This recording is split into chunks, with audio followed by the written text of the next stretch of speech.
Bonsoir à tous. Alors moi, à l'inverse de Carole, j'ai fait une école de commerce et j'ai monté aucune boîte. Donc voilà, je pense qu'on est complémentaires ce soir. Je dois être le moins entrepreneur de toute cette salle parce que j'ai toujours été salarié, mais en revanche, j'ai mis pas mal d'énergie dans une start-up qui s'est bien plantée, royalement même. Et comme on a mis pas mal d'énergie aussi à expliquer pourquoi elle s'est plantée, ce sera pas mon propos ce soir. C'est-à-dire que tous ceux qui sont intéressés pour avoir les détails, les apprentissages de ce plantage, et ben vous pouvez venir me voir après et je vous donnerai tous les articles, je pourrais vous en reparler. Mais comme, enfin voilà, je voulais vous parler d'autre chose ce soir. En substance, ce que je voulais vous dire ce soir, c'est qu'on peut, c'est qu'on n'a pas trop le droit d'avoir peur quand on est en France avec un diplôme, ou voilà, quand on est capable de travailler en France et qu'on a de bonnes idées ou qu'on a envie de bosser. Et a fortiori si on a un diplôme. Donc je vais plutôt vous parler d'emploi et de comment on peut rebondir quand une boîte plante, plutôt qu'une boîte à outils techniques de comment ne pas planter une boîte ou qu'est-ce qu'on a pu apprendre d'un plantage. Donc voilà, désolé pour ceux qui auraient voulu ça, mais il y a ce qu'il faut, mais pas ce soir. Voilà. Donc pour vous raconter rapidement, moi j'ai commencé chez Danone, parce que quand j'ai commencé à bosser, c'était vraiment un peu, pour moi c'était le miroir aux alouettes, c'était le grand groupe très attirant. J'ai appris plein de choses là-bas, notamment des techniques de vente, des techniques de management. Maintenant, on dénigre un peu les grands groupes, mais il y a quand même pas mal de belles choses à apprendre sur le management, le marketing, les ventes. Et puis, en fait, au bout d'un moment, après 4 ans, j'ai commencé à sentir que j'étais pas sur les bons rails. Alors, souvent, j'entends que ceux qui entreprennent ou qui changent de job et qui quittent un boulot corporate pour se lancer en start-up, c'est parce qu'ils veulent être leur propre patron. Moi, c'était pas du tout ça. Les bons rails pour moi, c'était en gros, ça se résumait en 3 choses. C'est un apprentissage accéléré, donc apprendre vite et bien, se dire que le monde va vite et donc il faut apprendre vite. Si possible avec un mentor assez inspirant. Et donc moi, mon boss, qui était quelqu'un d'assez brillant, a été muté, donc j'avais plus de mentor. La deuxième chose que je trouve super importante et qui me manquait là-bas, c'était d'apprendre à passer de 0 à 1. Apprendre à créer à partir de rien. Voilà, il y a quand même toute une structure autour, on apprend plein de choses, mais on n'apprend pas ce que tu as vécu, ce que vous avez tous vécu, ce que j'ai vécu après, de vraiment créer de la valeur à partir d'une page blanche. Et créer de la valeur, j'entends par là de l'argent. Il faut parler concrètement, c'est vraiment créer du chiffre d'affaires, et même plus que ça, de la rentabilité, tout en bas. Et enfin, la troisième chose qui me manquait, et c'est la plus importante pour moi, c'est qu'à l'époque, j'étais assez intéressé par Robert Kiyosaki, alors je ne sais pas si ça vous parle ou pas, voilà, qui a beaucoup écrit, Adrien, je vois que tu hoches la tête, qui a beaucoup écrit sur la notion d'indépendance financière.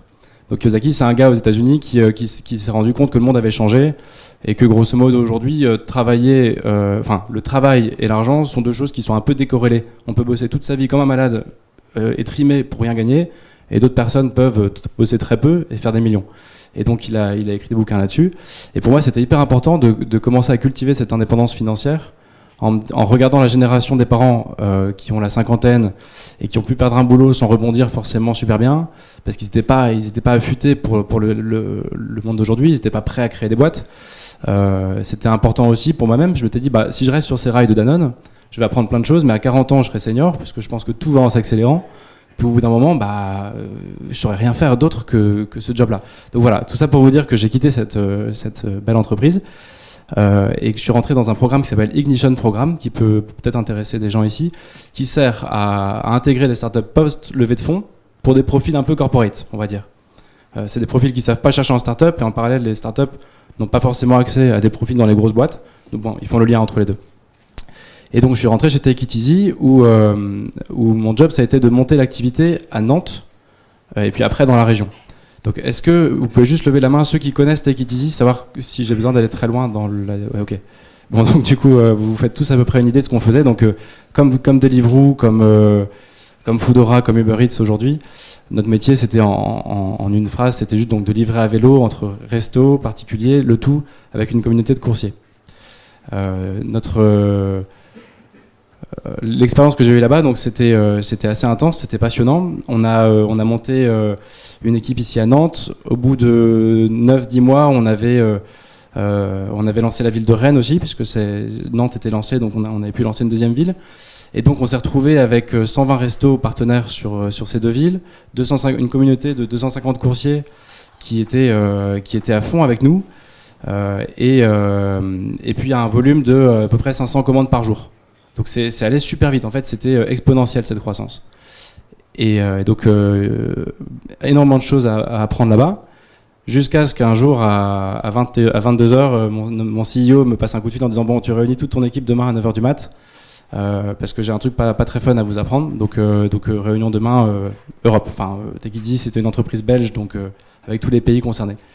Donc on se pointe à 9h sur Skype, on se branche sur le truc. Et là, il nous dit « Bon, alors les gars, on a planté la boîte. Le fonds d'investissement qui nous suivait ne nous suit plus.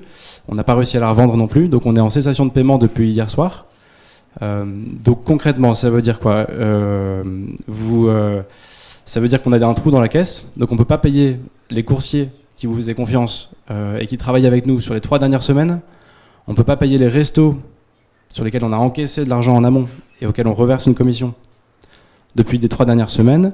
On ne peut pas payer vos salaires des 2 derniers mois. Et bon bref, et puis on envoie un communiqué de presse dans 1 heure. Donc comme ça au moins après tout le monde sera au courant et puis bah vous gérez quoi. Donc là situation de merde. Le truc pas très drôle c'était vraiment qu'on a bah, comme toute personne qui bosse dans une startup ou qui crée une startup mais beaucoup d'énergie dans tout ça et beaucoup d'humains, beaucoup d'affect et on a vraiment eu l'impression de décevoir pas mal de gens qui nous ont fait vraiment confiance.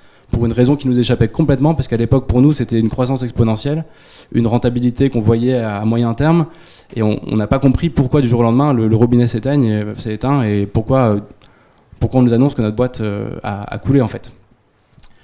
Donc voilà, et à ça, j'ajouterais aussi le statut hyper précaire de l'auto-entrepreneuriat, qui fait que c'est doublement moche de faire ça, dans le sens où à la fois on a des dettes et en plus auprès de personnes qui nous faisaient confiance et qui savent que voilà ils font une grosse partie du boulot sans avoir une grosse sécurité derrière et tout. Donc c'était vraiment pas drôle. On a géré comme on a pu avec l'équipe à Nantes et pour Rennes aussi. Donc c'était un mois pas hyper drôle. Et encore une fois, si vous êtes intéressé pour savoir ce qui n'a pas fonctionné, je pourrais vous en dire plus. Mais du coup, c'était un peu moche de se dire bon voilà, on s'est donné à fond pendant 10 mois. On a fait décoller ce truc-là dans notre région, et là tout s'arrête. Et donc les 15 jours post-annonce ont été assez merdiques, mais pas seulement pour nous, pour vraiment toutes les personnes qui étaient touchées de près ou de loin par cette entreprise. Et au final, 15 jours après, 3 semaines après, 1 mois après, j'ai commencé à avoir pas mal à faire des belles découvertes, on va dire. La première, c'était de me rendre compte que dans l'équipe, on était 130 salariés dans la boîte, donc tout le monde avait perdu son job instantanément, et tout le monde était hyper confiant sur la suite. Et c'est quelque chose que je connaissais pas. En fait, cette impression de se dire, bah, c'est pas grave, on va lancer autre chose, il y a des millions de choses à faire, peut-être même qu'on va relancer Take It Easy avec d'autres, enfin, qu'on va relancer une boîte dans la boîte, ou autre. Et en gros, il y avait une sorte de confiance absolue dans la vie, de se dire, de toute façon, on va rebondir. Donc ça, c'est la première découverte, de se dire, bah, en fait, c'est génial, il y a vraiment aujourd'hui, dans l'écosystème, en tout cas tel que je l'ai découvert, l'écosystème startup, il y a une sorte de confiance absolue et qui est assez chouette. La deuxième bonne surprise, c'est que notre CEO a fait quelque chose d'assez bien. Il a pris les profils de tous les salariés, il a créé un Google Form avec le nom, prénom, mail, fonction et profil LinkedIn. Et pendant 1 semaine, ils ont envoyé ça à tous les incubateurs en Europe, tout ce qui gravitait de près ou de loin avec Take It Easy.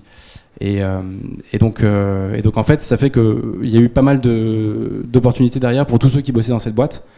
Du stagiaire au CEO, tout le monde a pu rebondir en fait. Donc voilà, ça c'était assez positif. Et en fait, j'en tire une conclusion, c'est que en France, quand on est, encore une fois, quand on est diplômé, quand on est a fortiori dans cet écosystème-là, on peut foncer puisque de toute façon on rebondira. C'est plus compliqué pour quelqu'un qui est, enfin voilà, la vraie injustice, elle est avec Goodyear ou autre entreprise qui ferme et le bassin d'emploi est tout pourri et il n'y a pas de perspective. Mais en vrai, au final, on risque rien. Au pire, si on foire tout, absolument tout, mais jusqu'au bout du bout, on aura toujours un peu plus qu'un SMIC quand on a un diplôme pour vivre. Et ça suffit largement en fait. Donc au final, on peut attaquer le truc avec confiance. Et du coup, là, pour moi, l'enseignement de tout ça, c'était de se dire que faut pas forcément, j'entends pas pour les entrepreneurs, mais plus pour les profils salariés comme moi, c'est de se dire qu'au final, faut pas forcément bosser pour gagner de l'argent, parce qu'on n'en gagnera pas beaucoup. Il n'y a qu'en lançant sa boîte qu'on gagne vraiment des sous. Mais en revanche, bosser pour un mentor, bosser pour apprendre, bosser pour avancer. Et tant qu'on bossera dans un projet pour un boss ou pour une boîte qui a une certaine aura, que ça marche ou que ça marche pas, au final, on va toujours bénéficier de ça. On sera aspiré en fait dans le truc. Donc choisissez bien. Enfin là, je m'adresse plutôt aux étudiants. J'ai envie de dire, choisissez bien les entreprises où vous allez bosser, sauf si vous créez la vôtre. Mais si c'est pas le cas, ça a de l'importance la boîte que vous choisissez ou même le boss que vous choisissez, parce que c'est eux qui vont vous emmener dans leur sillage. Et il y a vraiment des entreprises diverses et variées qui sont plus ou moins aptes à vous propulser. Et des managers plus ou moins aptes à vous propulser aussi. Et donc voilà, tout ça pour vous dire qu'au final, je pense qu'on peut avoir vraiment confiance. Et du coup, après tout ça, ce qui s'est passé pour moi, c'est la rencontre avec donc une personne qui s'appelle Geoffroy Roux de Bézieux, mais je suis pas sûr que ça vous parle beaucoup ce soir, qui est un entrepreneur français qui a créé The Phone House, puis il a vendu, il a créé Virgin Mobile. Il a ensuite vendu Virgin, et maintenant, avec son patrimoine, il investit dans des boîtes dans lesquelles il croit à fond, des pépites qui lui semblent avoir du sens. Et à côté de ça, il est vice-président du MEDEF, et donc il occupe son temps entre ces deux choses-là. Et il a racheté avec son épouse une entreprise à La Baule, qui s'appelle le Fondant Baulois, qui est une petite pépite agroalimentaire, donc c'est ce que vous voyez là. J'avais prévu que la slide dure pendant toute la presse pour faire ma pub, mais du coup, je vais traîner un peu alors. Et donc ce que vous voyez là, c'est un gâteau au chocolat artisanal. Donc c'est l'inverse d'une start-up, cette entreprise. C'est une boîte, on est 15 salariés. Je pense que dans 3 ans, on est 16. Dans 4 ans, on est 17. Et c'est très bien comme ça, parce que c'est rentable en fait. Donc c'est tout. Ça se développe, ce sont de très beaux produits. Il y a un savoir-faire artisanal. Faire un gâteau comme ça, c'est un enfer. Ça prend un temps fou. Ce sont des cuissons, tout est assez compliqué, et c'est une entreprise qui ne peut pas scaler. En fait, c'est l'anti-startup, puisque de toute façon, le procédé de fabrication d'un gâteau comme le fondant baulois, il est forcément artisanal, il prend forcément du temps. Donc ça va être assez dur de changer d'échelle de manière, comme dans des entreprises comme Take It Easy l'ont fait. Et en fait, moi j'ai repris la direction de cette société du coup depuis 1 an et demi, et c'est pas du tout mon objectif en fait de changer d'échelle de manière hyper rapide. J'ai découvert ce que c'était aussi qu'une entreprise rentable qui du coup génère des fonds, qui du coup permettent d'investir, d'acheter des fours. Bon, dans notre cas, c'est des trucs hyper basiques, hein, mais d'acheter des fours, de recruter une personne et autre. Et c'est très différent de ce qu'on peut vivre en start-up. C'est très intéressant aussi. Et donc voilà, c'était en gros. Je finirai juste en vous parlant de Madi. Je crois que vous êtes partenaire de Madines. Il y avait un article hier. En fait, je crois que l'article il porte le nom du mashup de ce soir. Je crois que c'est comment j'ai planté ma boîte ou un truc du genre. Et en fait, dans cet article, on voit que des entrepreneurs se sont plantés et certains d'entre eux sont partis reprendre un peu confiance en eux, refaire un peu de sous, apprendre des choses en tant que salariés. Puis souvent, en général, je pense que, en tout cas dans cet article, souvent ils ont remonté un truc après. Mais je pense qu'il ne faut pas être trop manichéen. Que dans les parcours pro, il y a un petit peu, il y a de belles choses à faire. On risque rien. Ça, c'est ce que je veux vraiment vous dire ce soir. Mais qu'au final, c'est assez. Il y a une certaine porosité entre l'entrepreneuriat, le salariat.